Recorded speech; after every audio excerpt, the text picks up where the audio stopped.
Good morning students, class 9। आपका chapter चल रहा था टिश्यूज, और टिश्यू में हमने आपको पढ़ाए थे रक्त, और रक्त में लसिका पढ़ाया था तथा लसिका के कार्य, और पिछली क्लास में हमने रुधिर एवं लसिका में अंतर बताए थे तथा वसा में ऊतक बताया था। आज उसी के आगे हम आपको बताएंगे जिसका नाम है पेशीय ऊतक, यानी कि मस्कुलर टिश्यूज। हेडिंग डाल लीजिए पेशीय ऊतक, मस्कुलर टिश्यूज।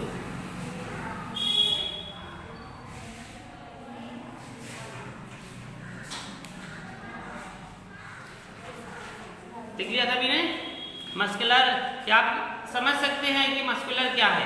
यानी कि मसल्स के जो मसल्स जानते हैं, जैसे कुछ लोग दिखाते हैं देखो हमारी मसल्स कितनी हो गई, वही क्या है शरीर में जो मसल्स हैं वही हमारी, आज उसी के बारे में हम आपको बताएंगे। जैसे कहते हैं मांसपेशी का बना है ये, है ना, तो मांस भी है और उसमें क्या है, पेशी है, तो मसल्स हैं, तो वही आज हमारा होगा मस्कुलर टिश्यू।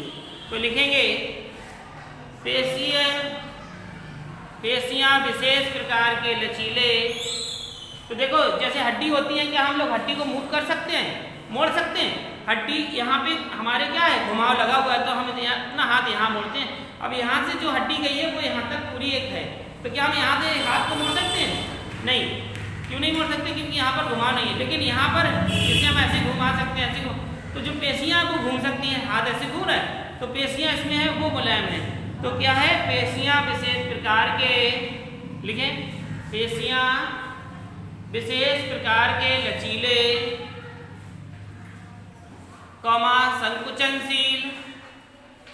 संकुचनशील प्रोटीन युक्त ऊतक है। संकुचनशील प्रोटीन युक्त ऊतक है। हमारे शरीर में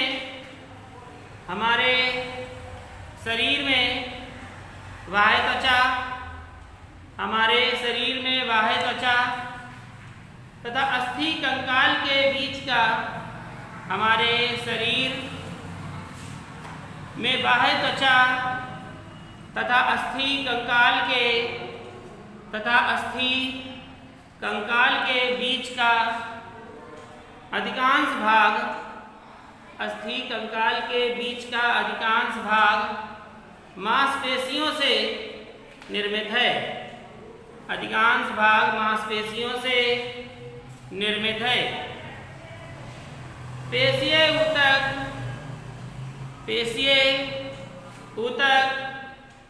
पेशीय कोशिकाओं से बना होता है। पेशीय ऊतक पेशीय कोशिकाओं से बना होता है। इसकी कोशिकाएं लंबे तंतुओं के रूप में होती है। इसकी कोशिकाएं लंबे तंतुओं के रूप में होती है।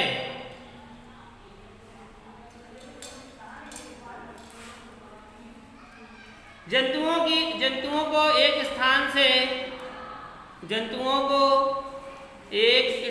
से दूसरे स्थान तक ले जाने की क्षमता, जंतुओं को एक स्थान से दूसरे स्थान तक ले जाने की क्षमता तथा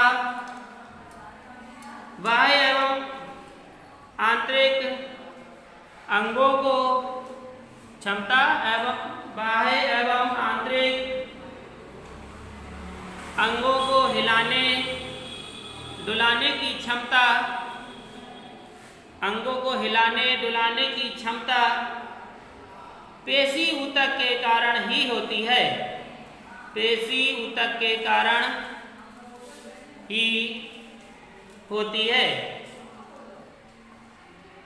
पेशी ऊतक के कारण ही होती है। ये रेशे के समान होते हैं। ये रेशे के समान होते हैं इसीलिए इन्हें रेसे भी कहते हैं। इसीलिए इन्हें रेसे भी कहते हैं। प्रत्येक रेसे में अत्यधिक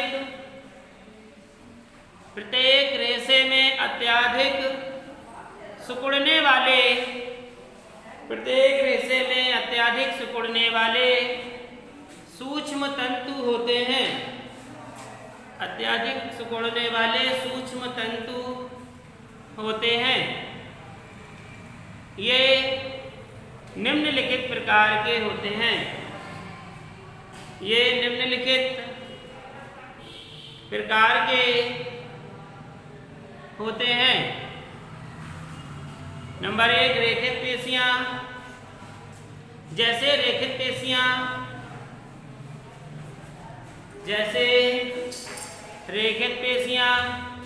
अरेखित पेशियां। जैसे रेखित पेशियां, अरेखित पेशियां तथा हद पेशियां। तो हेडिंग डालेंगे अब रेखित या ऐच्छिक पेशियां। रेखित को ही हम ऐच्छिक कहते हैं। ऐच्छिक सभी आप जानते हैं, जो इच्छा के अनुसार चलती है। तो लिखें नंबर 1 में रेखित या ऐच्छिक। रेखित या ऐच्छिक पेशियां।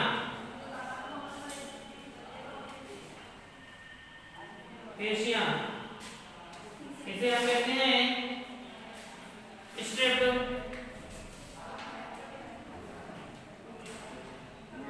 स्ट्रिप्ड और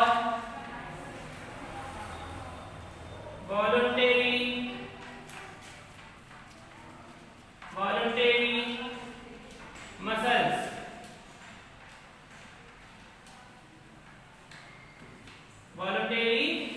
मसल्स। तो देखिए, आप शायद जानते होंगे कि रेखित पेशियों को ऐच्छिक पेशियां क्यों कहा जाता है। जानता है कोई? ऐच्छिक पेशियां क्या होती हैं? जो पेशियां हमारे इच्छा के अनुसार कार्य करें उन्हें हम ऐच्छिक पेशियां कहते हैं। जैसे गमन करना, उठना, बैठना, बोलना, चलना, फिरना, घूमना, दौड़ना, ये क्या है? ऐच्छिक पेशियां। इच्छा के अनुसार हमें ये पेन पसंद नहीं है, हमें ये पेन पसंद है, तो ये इच्छा के अनुसार हो रहा है कि नहीं। और इसी में अनैच्छिक पेशियां होती हैं जो तुम्हारे अनुरूप नहीं चलती, वे अपने आप ही कार्य करती हैं। वो हमारी कौन सी होती है? अरेखित पेशियां, जो भी हमने आपको बताई। अरेखित पेशियों में क्या होता है? जो हमारी इच्छा के अनुसार कार्य नहीं करती। जैसे पलकों का झपकना, आप झपकाते हैं? नहीं। जैसे हृदय का धड़कना, आप धड़काते हैं इसे? नहीं, वो निरंतर धड़कता रहता है। और श्वास लेना, है ना, सांस ले रहे हैं हम लोग, तो हम लोग इच्छा के अनुसार ले रहे हैं? नहीं, वो तो अपने आप हो रहा है। और रात में जैसे नींद आना, भूख लगना, प्यास लगना और मलमूत्र त्यागना, ये आपकी इच्छा के अनुसार होता है? नहीं होता, ये बिना इच्छा के अनुसार होता है। तो इसीलिए इसे अनैच्छिक क्या कहते हैं? अनैच्छिक पेशियां कहते हैं, यानी कि अरेखित पेशियां कहते हैं। तो हम पढ़ा रहे थे आपको रेखित या ऐच्छिक पेशियां, तो ये हेडिंग डाली होगी आपने। अब इसमें इसके अंतर्गत लिखें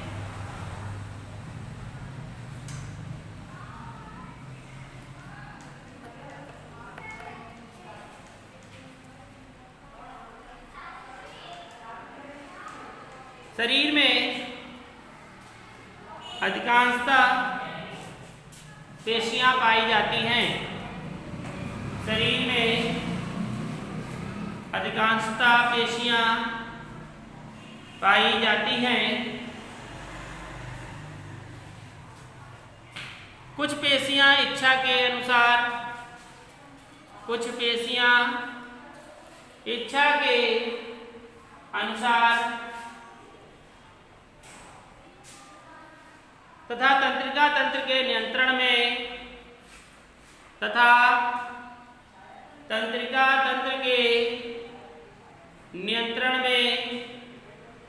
कार्य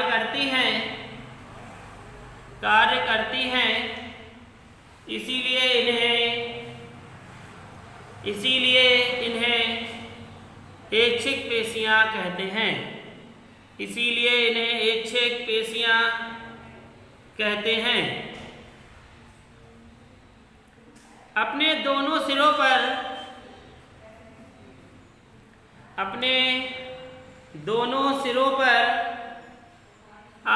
अस्थियों से जुड़े होने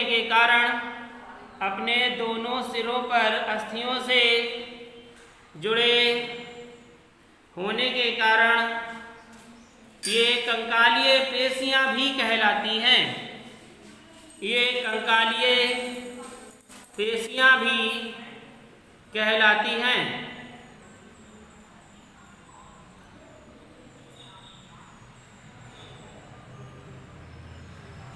इन्हें दैहिक पेशियां भी कहते हैं।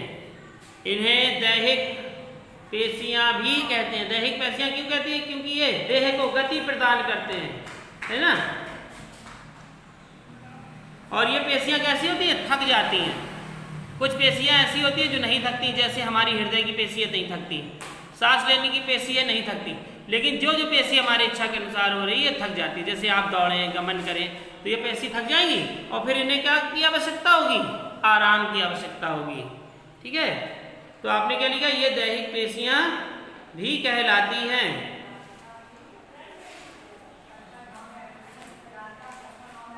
जैसे चलना,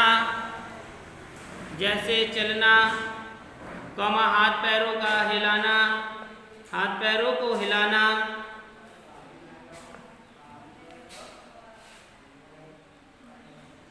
मुंह खोलना, बंद करना,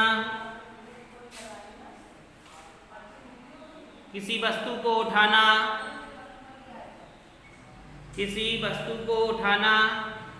मुंह में चबाना आदि ऐच्छिक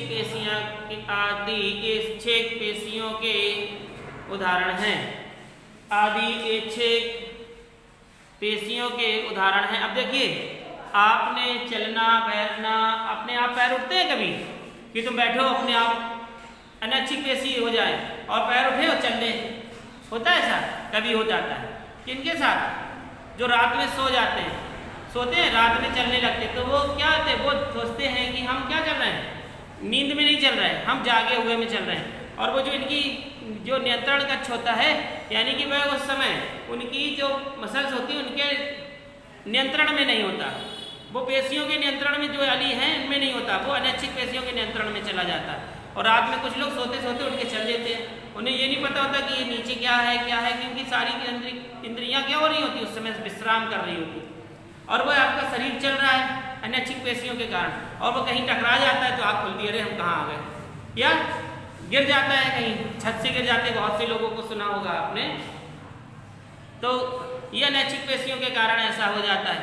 जैसे अनैच्छिक पेशियों के कारण रात में करवट ले लेते हैं, बिस्तर में यहाँ पर लोग पड़े रहते हैं, सुबह देखते कि वहाँ पड़े थे, है ना, ये अनैच्छिक पेशियों के कारण हो जाता है। तो इस पे क्या नियंत्रण नहीं होता है। ठीक है, तो ये आपका ऐच्छिक पेशियां हो गया। अब इसका आप लोग डायग्राम बना लीजिए।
देखिए ये आपका बन गया है, क्या बन गया ये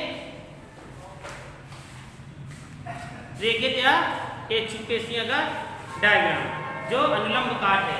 ये कैसी काट है? अनुलंब काट। ठीक है, रेखित पेशी की अनुलंब काट है।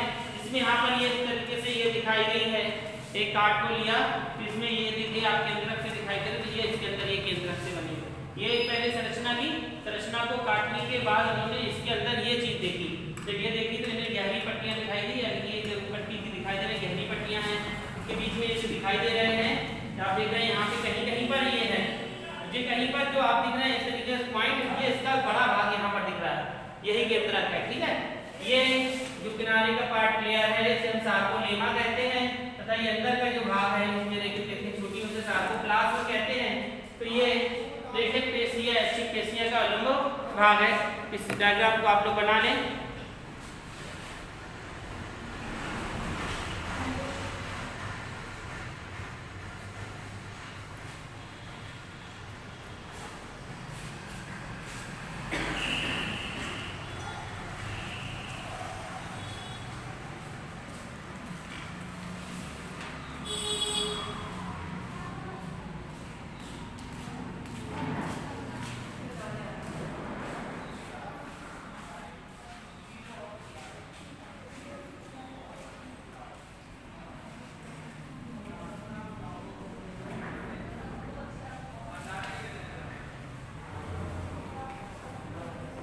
बन गया सभी का ये।